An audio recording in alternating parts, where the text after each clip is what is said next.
4 अक्टूबर 1957। Signal बहुत हल्का था। 20 मेगाहर्ट्ज फ्रीक्वेंसी पर हर 0.3 सेकंड में दोहराया जाने वाला एक साधारण पल्स। लेकिन पेंटागन के जनरलों और वॉशिंगटन के राजनेताओं के लिए यह एक बंदूक के लोड होने की आवाज थी। दुनिया ने ऊपर देखा और कांप उठी। वह लयबद्ध बीपिंग सिर्फ एक वैज्ञानिक जिज्ञासा नहीं थी, वह एक टारगेटिंग सिग्नल था। सोवियत संघ ने सिर्फ स्पुतनिक नाम की एक धातु की गेंद को कक्षा में नहीं डाला था, बल्कि यह भी साबित कर दिया था कि उनके पास इतनी ताकतवर इंजन शक्ति है कि वे पृथ्वी पर कहीं भी परमाणु वॉरहेड गिरा सकते हैं। स्पेस रेस एक आरामदायक लेबल है जिसे हम इतिहास को साफ सुथरा दिखाने के लिए इस्तेमाल करते हैं। हमें चांद पर उतरने को मानव जिज्ञासा की जीत, तारों की ओर एक रोमांटिक यात्रा के रूप में याद करना पसंद है। यह एक झूठ है। अपोलो अन्वेषण के बारे में नहीं था। यह मानव इतिहास का सबसे बड़ा, सबसे महंगा सैन्य शक्ति प्रदर्शन था। यह एक उच्च दांव वाला पोकर खेल था जिसमें एक युवा, अनुभवहीन अमेरिकी राष्ट्रपति और एक आक्रामक सोवियत प्रधानमंत्री आमने सामने थे। यह खेल नाजी तकनीक से बने रॉकेटों के साथ खेला गया और इसे विनाश के आदिम भय ने हवा दी थी। अप्रैल 1961। जॉन एफ कैनेडी लहूलुहान हैं। वे राष्ट्रपति बने हुए अभी 100 दिन भी नहीं हुए हैं और वे पहले ही अमेरिकी इतिहास की सबसे बड़ी विदेश नीति की विफलताओं में से एक, बे ऑफ पिग्स, के गवाह बन चुके हैं। CIA द्वारा प्रशिक्षित 1400 अर्धसैनिकों ने 24 घंटे से भी कम समय में कास्त्रो की सेनाओं के सामने आत्मसमर्पण कर दिया। कैनेडी कमजोर नजर आ रहे हैं, वह युवा दिखते हैं। और फिर सबसे बड़ा अपमान, जब कैनेडी कैरेबियन में हार को संभाल रहे हैं, सोवियत संघ अपनी नजरें आसमान की ओर लगाए हुए हैं। 12 अप्रैल 1961 को मेजर यूरी गगारिन वायुमंडल छोड़ने वाले पहले इंसान बन गए।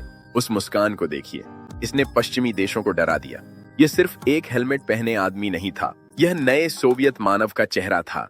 निकिता क्रुश्चेव, जो एक किसान के बेटे थे और पूर्वी दुनिया के शासक बने, एक अवसर देखते हैं।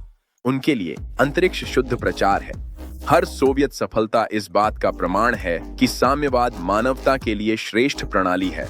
निजी पत्राचार में वह कैनेडी का मजाक उड़ाते हैं। वह मानते हैं कि पश्चिम बूढ़ा, थका हुआ और पतनशील है। कैनेडी को एक जीत की जरूरत है, सिर्फ कोई छोटी जीत नहीं बल्कि एक चमत्कार चाहिए। वह अपने उपराष्ट्रपति लिंडन जॉनसन और अमेरिकी रॉकेट कार्यक्रम के वास्तुकार वर्नर वॉन ब्राउन की ओर रुख करते हैं, जो 2 साल पहले तक तृतीय राइक के लिए वीदो रॉकेट बना रहे थे। कैनेडी एक लक्ष्य पूछते हैं। उन्हें एक ऐसी फिनिश लाइन चाहिए जो इतनी दूर हो कि सोवियत, जो फिलहाल हर रिकॉर्ड अपने नाम किए हुए हैं, अगले हफ्ते ही उन्हें पछाड़ न सकें। वे चांद को इसलिए नहीं चुनते क्योंकि वह वैज्ञानिक रूप से महत्वपूर्ण है। वे चांद को इसलिए चुनते हैं क्योंकि वह बहुत दूर है। यह उन्हें समय देता है। यह एक रणनीतिक बदलाव है, एक ऐसे युद्ध क्षेत्र की ओर जहां अमेरिकी औद्योगिक आधार को वास्तव में मौका मिल सकता है। जब कैनेडी ह्यूस्टन की गर्मी में खड़े होकर घोषणा करते हैं, हम चांद पर जाने का चुनाव करते हैं, तो यह प्रेरणादायक लगता है। लेकिन ध्यान से सुनिए कि इसके पीछे क्या छुपा है। यह युद्ध की घोषणा है। वह पूरे अमेरिकी संघीय बजट का लगभग 4.5% एक ही इंजीनियरिंग परियोजना के लिए समर्पित कर रहे हैं। यह मैनहट्टन प्रोजेक्ट पर खर्च की गई राशि से भी अधिक है। यह क्रुश्चेव के सामने फेंका गया एक आर्थिक चुनौती पत्र है। कैनेडी मूल रूप से कह रहे हैं, मैं तुम्हें दिवालिया कर दूंगा। क्रुश्चेव इस जाल में फंस जाते हैं। वह इस चुनौती को अस्वीकार नहीं कर सकते, वरना कमजोर दिखेंगे। लेकिन उनके पास एक रहस्य है। सोवियत अंतरिक्ष कार्यक्रम ताश के पत्तों का महल है। सोवियतों के पास प्रतिभाशाली दिमाग हैं, जिनका नेतृत्व रहस्यमय मुख्य डिजाइनर सर्गेई कोरोलेव कर रहे हैं। लेकिन उनके पास अमेरिका जैसी गहरी औद्योगिक आधारशिला नहीं है। नासा एक नागरिक एजेंसी है जिसके अनुबंध खुले हैं। सोवियत कार्यक्रम एक सैन्य रहस्य है जिसमें आपसी कलह भरी हुई है। जब अमेरिका सैटर्न V का निर्माण कर रहा था, एक सोची समझी व्यवस्थित दैत्याकार मशीन जिसे एक ही उद्देश्य के लिए डिजाइन किया गया था, सोवियत लोग हड़बड़ी में थे। उन्होंने N1 का निर्माण किया। इस रॉकेट के नीचे की ओर देखिए, 30 इंजन। 30 अमेरिकियों ने 5 विशाल F1 इंजन का इस्तेमाल किया। सोवियतों के पास इतने बड़े इंजन बनाने की तकनीक नहीं थी, इसलिए उन्होंने 30 छोटे इंजन एक साथ जोड़ दिए और उम्मीद की कि पाइपलाइन फेल नहीं होगी। यह अमेरिकी ताकत का मुकाबला सोवियत बल से करने की एक हताश कोशिश थी। यह एक चलती फिरती टाइम बम थी। 1967 कोल्ड वॉर कैप्सूल के अंदर गर्म हो जाती है।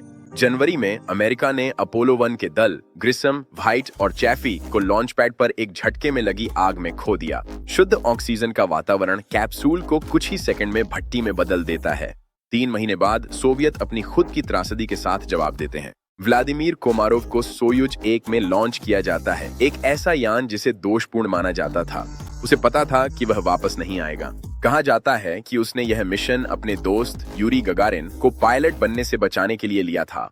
जब उसके पैराशूट फेल हो गए, वह धरती की ओर गिर पड़ा और गिरते हुए रेडियो पर डिजाइनरों को कोसता रहा।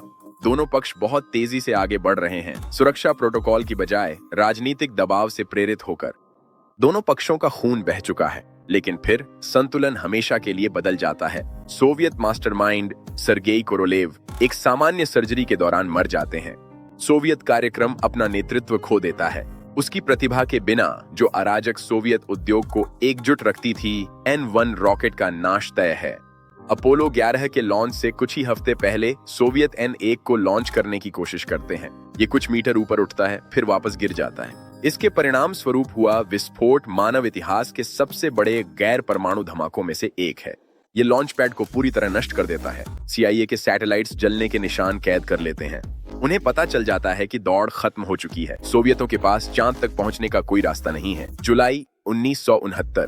कैनेडी मर चुके हैं। वर्षों पहले उनकी हत्या कर दी गई थी। ख्रुश्चेव को हटा दिया गया है और अपमानजनक तरीके से सेवानिवृत्त कर दिया गया है। लेकिन जो मशीन उन्होंने बनाई थी, वह अपने रास्ते पर चलती रही। जब नील आर्मस्ट्रांग उस सीढ़ी से उतरते हैं, तो पूरी दुनिया देख रही होती है। लेकिन अब देखिए आगे क्या होता है। वह संयुक्त राष्ट्र का झंडा नहीं लगाते। वह मानवता का प्रतिनिधित्व करने वाला झंडा नहीं लगाते। वह सितारे और धारियों वाला अमेरिकी झंडा लगाते हैं। ये सबसे बड़ा भू राजनीतिक माइक ड्रॉप था। उस पल में अमेरिका ने दिखा दिया कि वह ग्रह छोड़ सकता है, दूसरी दुनिया पर सटीकता के साथ उतर सकता है और वापस आ सकता है। इसका निहितार्थ क्रेमलिन के लिए बेहद डरावना था। अगर हम ट्रैंक्विलिटी सी पर आदमी उतार सकते हैं, तो हम क्रेमलिन की चिमनी में थर्मोन्यूक्लियर वॉरहेड भी गिरा सकते हैं। स्पेस रेस विज्ञान के बारे में नहीं थी।